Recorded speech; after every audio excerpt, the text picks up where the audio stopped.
Olá pessoal, vamos falar agora do Superior Tribunal de Justiça, cujas normas estão nos artigos 104 e 105 da Constituição Federal, prosseguindo com o nosso Poder Judiciário. Vamos falar desse tribunal que é muito importante. Aí está uma imagem dele, a imponência dele, lá em Brasília, do Superior Tribunal de Justiça. Esse quadro que nós já conhecemos, onde está aí todo sintetizado o Poder Judiciário, vocês vão reparar que abaixo do Supremo Tribunal Federal estão 4 tribunais superiores. O Superior Tribunal de Justiça, o Tribunal Superior Eleitoral, o Tribunal Superior do Trabalho e o Superior Tribunal Militar. O nosso tema agora é o Superior Tribunal de Justiça, que está aí destacado, é dele que nós vamos falar. Reparem que ele nós vamos ver, vamos repetir isso, o Tribunal Superior da Justiça Comum, ligado aos TJ e aos TRFs. Muito bem, o Superior Tribunal de Justiça tem as seguintes características que vale a pena destacar. Primeiro, ele é um tribunal novo, completou agora 21 anos, foi criado pela Constituição Federal. E, como eu acabei de dizer, é o Tribunal Superior da chamada Justiça Comum. E nós vimos aquela classificação, Justiça Especial e Justiça Comum. Cada justiça especializada tem o seu Tribunal Superior. E o STJ é o Tribunal Superior da chamada Justiça Comum, quais sejam a Justiça Federal e a Justiça Estadual. Ele está sediado em Brasília, aquele prédio imponente que nós vimos, aquela imagem bonita, é em Brasília. E nós vamos ver que ele é composto, ele tem, os seus membros, são 33 ministros. Não se esqueçam desse detalhe, no mínimo. Significa, isso está lá na Constituição expressamente. Não se esqueçam desse detalhe, 33 ministros, no mínimo, podendo, portanto, esse número ser aumentado. E o que cabe ao STJ? Que nós vimos que o Supremo Tribunal Federal, qual que é a competência dele? O que cabe ao Supremo Tribunal Federal decidir? Matéria constitucional.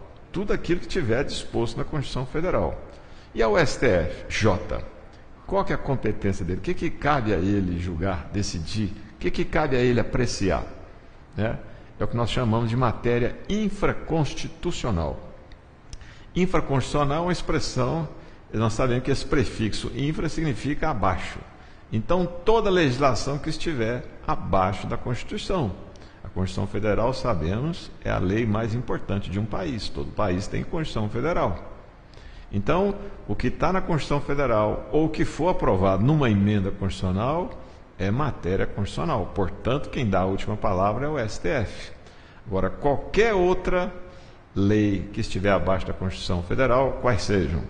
Lei complementar, lei ordinária, que são as mais comuns, lei delegada, medida provisória, decreto legislativo e resolução do Senado. Isso tudo constitui o que a gente chama legislação federal.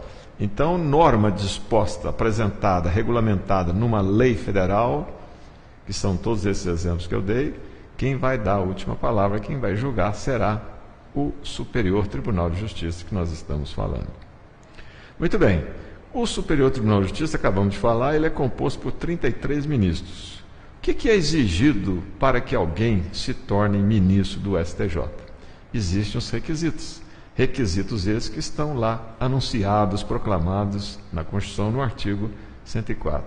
Pois bem, esses requisitos nós vamos ver que são exatamente iguais, quer dizer, exatamente não, são iguais aos exigidos para se tornar ministro do STF, exceto por um pequeno detalhe, qual seja a condição de ser brasileiro nato. Nós vimos que para ser ministro do STF é exigido que seja brasileiro nato.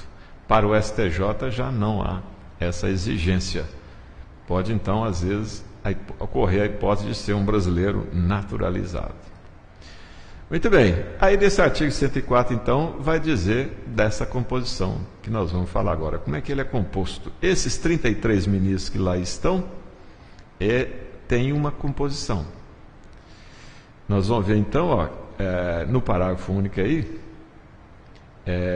que ele é composto por 33, e no parágrafo 1 está dizendo os requisitos que acabamos de falar. Ou seja, tem que ter mais de 35 anos, tem que ter menos de 65, tem que ter notável saber jurídico, tem que ter reputação ilibada, né? Ilibada significa imaculada, né? Sem manchas. E o nome terá que ser aprovado pela maioria absoluta do Senado. Ou seja, terá que ter aprovação de pelo menos 41 dos senadores lá no Senado, já que são 81. Muito bem. Aí, nesse artigo 104, está dizendo da composição do STJ. Se são 33, 1/3, ou seja, 11 deles, dos ministros, vão ser escolhidos entre juízes do TRF. Quando se fala aqui juízes do TRF, leia-se o quê? Desembargadores. Então, porque hoje é o tratamento que se dá ao juiz do TRF. Então, 1/3, 11 dos ministros foram escolhidos entre desembargadores do TRF. Outro terço, outros 11, foram escolhidos entre desembargadores dos tribunais de justiça. Não se esqueçam, tribunais de justiça existe um em cada estado, inclusive no Distrito Federal. Então, são 27 tribunais de justiça que nós temos hoje. Já os TRFs, a configuração atual, são apenas 5 TRFs, 5 tribunais regionais federais.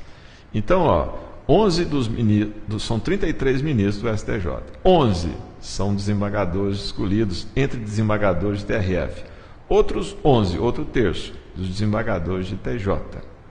Como é que é feita essa escolha? Quando um ministro se aposenta, precisa saber se a origem dele era de TJ, então se faz, o STJ forma lá no seu órgão especial, decide, faz uma lista com 3 nomes de desembargadores do Brasil, de TJs do Brasil. Esses 3 nomes são levados ao presidente da República, que escolhe um. E aí esse deverá observar aqueles requisitos e deverá ser aprovado pelo Senado por maioria absoluta. Então, o preenchimento da vaga depende, precisa saber se é 1/3 dos TRFs ou se é 1/3 do TJ.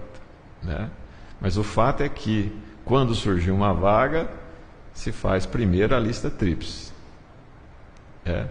Então, 1/3, 11 ministros lá foram escolhidos entre desembargadores de TRFs. Outros 11 foram escolhidos entre desembargadores de TJ. Como? Quando surgiu a vaga, forma-se uma lista tríplice, leva para o presidente, ele escolhe um, se o Senado aprovar, ele então passa a ser ministro do STJ.